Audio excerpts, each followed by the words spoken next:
Hi Chewies, here's Alexandra. Well, welcome to another episode of How to Paint a Power Weapon.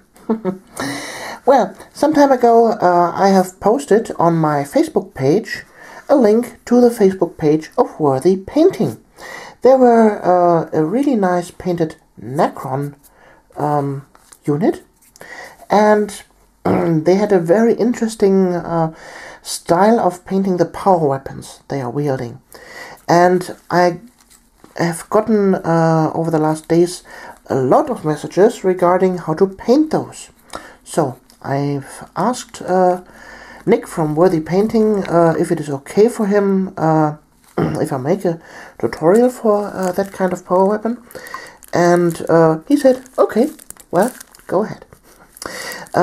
For those of you that want to check out Worthy Painting's Facebook page, because, well, let's be honest, they are a painting service and they create really, really nice miniatures, and, well, that is at least extremely nice, how would you say it, inspiration, a source of inspiration for me, and probably also for you. So, the link to the Facebook page is down there in the video description. And what I want to show you here, I show you in a picture right now. So, as you can see, this is a very interesting way of depicting a power weapon. This is, I would call it the crystal method of a power weapon. So, in order to do those, it's actually quite easy. It's more easy than the wet blending method I showed you earlier, because you only need a few colors and a little bit of a steady hand, and then you can do this. So, first thing we are going to do is painting the blade in the middle tone color of the blade we want to have. So in the picture I've showed you the green version. Well, in my power weapon tutorials I showed you also a green version and what greens you take, scorpion green and or the new mood green, for example, are bright green variants. Then the old snot green and dark angel green are deep green variants, and the yellow green from Vallejo, for example, that's one of the brightest yellow greens for the edges, for example, that you could take if you want to paint up the green version. But I will make now a blue version for it. This will simply explain you the technique. We will start up with a middle tone of the color, like I said, and for that I will take now a blue color. I will start up with Techless Blue. This is a nice middle tone blue, and quite simple. I will put some of on my palette, and then I will simply paint my blade in one nice and even color tone. Don't worry if it doesn't cover in one stroke. Leave it to dry and go over it with a thin second layer, and then it is nice and even. So then you leave that to dry, and then we go to step number 2. I'll be right back when this is here dry. Okay, so the blade is dry now, and what I'm going to do now is paint in some fields of a dark blue tone. And for that I use here Vallejo model color dark Prussian blue. This is well, a very dark blue, equivalent to the old Deadly Nightshade from Games Workshop, for some of you who are still familiar with it. For others, well, maybe the old Necron Abyss or something like that. I don't know how the new color is called on the GW range, but this color here works fine. So, like I said, I will now paint in some dark areas. So, simply pick them out and make them as straight as possible. into one direction. So, like that.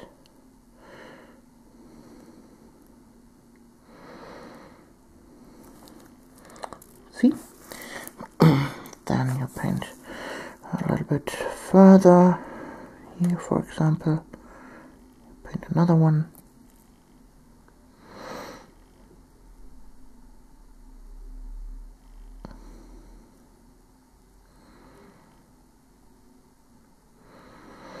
So, and you should keep the direction you have.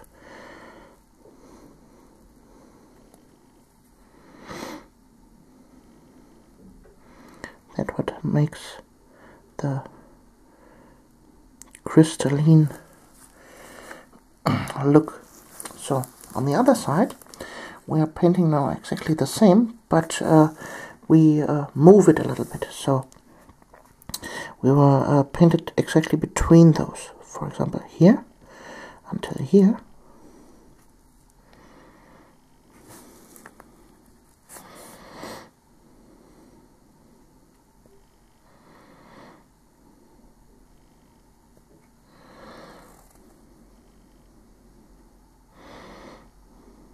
And for those of you that are not familiar with it, I'm using here an old metal granite Terminator arm for that, with a metal sword, because it's easy for me to strip.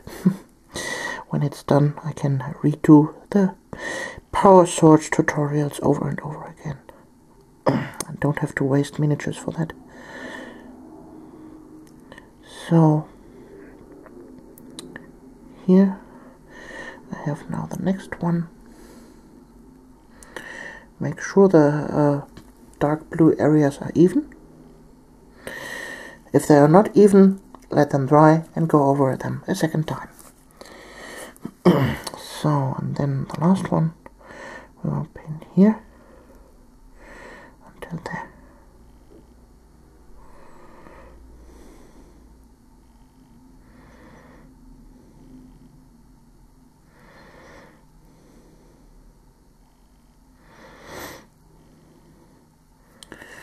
Okay, see, now it looks like that. I will even these dark blue areas now out, and I'll be back when this is completely dry. Okay, the general colored areas are now complete, and what we need now is a very bright blue tone. Something along that line, like Space Wolf Grey, for example. Well, I don't have such a color with a new color range I've bought lately, but I have enough colors to mix some of that. So I use here now the Tickless Blue, and then I'll mix in some white, like that, and there we have exactly the color we want to have. A nice pale blue.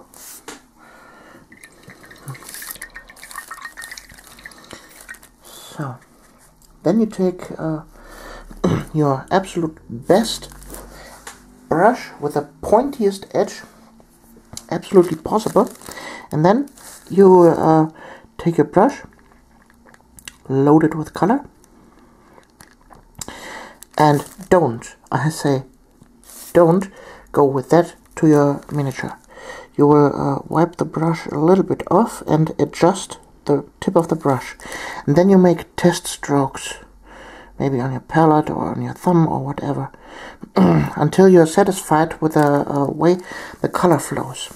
And what we do now is make tiny little strokes over the blade, like here, always in the direction of the previous painted things. So, well, to have the brush previously slightly wet is an advantage, so that the color doesn't dry immediately on your on the tip of the brush. So that's good.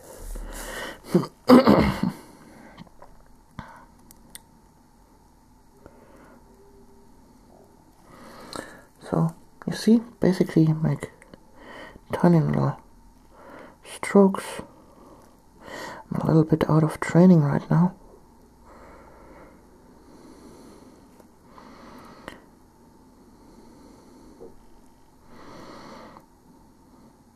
But with enough time and a little bit of training, you can get perfectly nice, even strokes.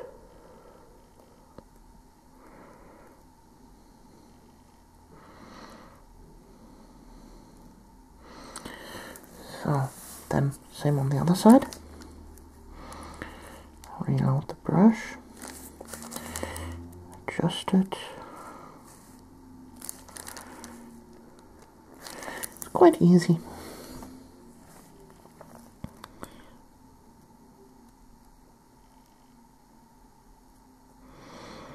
Don't be, just be patient, and everything's fine.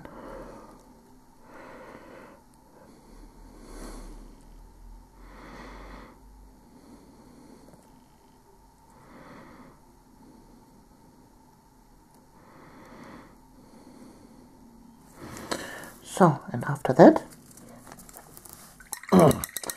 we have to do the outlines. It's also quite easy. Just load up your brush. Don't overload them, so adjust a little bit. And then you go from the outsides, like that. Just gently, barely touching, going over the corners, and then you should have it. Quite easy. Barely touching.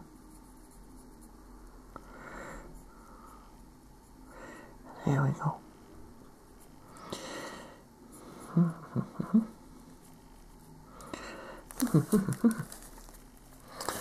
So then we're almost there. And always clean your brush properly after that. So, and here and there you're doing some vertical strokes, like that. Don't overdo it here and there. So, like that. And then you're doing the stroke in the middle here.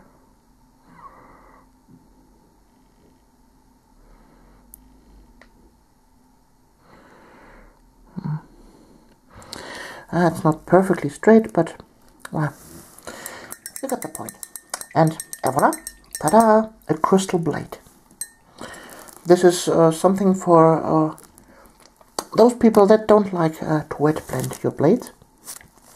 Well, of course, you could improve this technique if you would wet blend here between those areas. That would make it a little bit more well, fine. Also, you could vary the colors. Like I said, you could also use green tones for that. So at the middle green tone, I would suppose mood green, for example, or a little bit darker one, maybe. Then as a dark green tone, I would use Caliban green, for example, or old dark angel green, something along that line. And for the outside, if you want that green, then the Vallejo yellow green. Also, you can do this in reds and orange and yellow tones. It's totally up to you. So, I hope you liked this little tutorial, and we'll see us in the next one. You're Alexandra.